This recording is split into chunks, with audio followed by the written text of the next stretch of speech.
ওকে, তো ম্যানুয়াল মোডের জন্য এখন আমরা দেখি যে কীভাবে আমরা ম্যানুয়াল মোডের এই ডাটাগুলো আমরা এক্সেল শিটে নিতে পারি।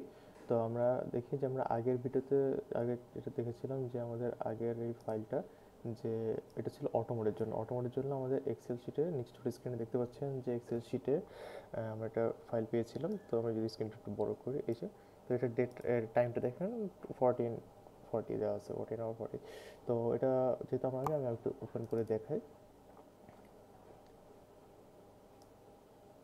হ্যাঁ, তো এই যে ডাটাগুলো দেখতে পাচ্ছেন, যেমন এখানে দেওয়া আছে আমাদের একটু ছোট করে স্ক্রিনটা,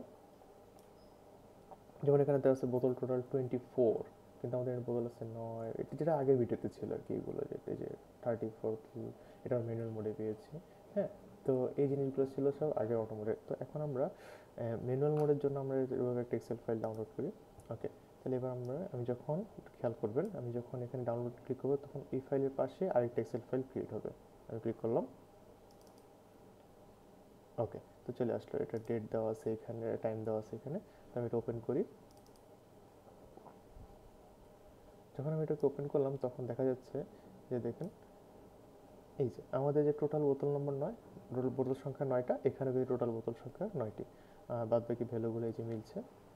ওকে, ঠিক আছে। এখন ধরেন আমি চাচ্ছি যে তো মোটামুটি বুঝতে পারতেছেন যে এখানে আমাদের ভ্যালুগুলো ডাউনলোড, মানে এক্সপোর্ট হচ্ছে প্যারামিটারগুলো। এখন আমি মেশিনটা যদি রান করি, মেশিনটা আমি রান করে আমি চাচ্ছি যে আইটি ইনক্লুড করতে। তো আমি স্টার্ট বাটনটা ক্লিক করলাম। তো দেখা যাচ্ছে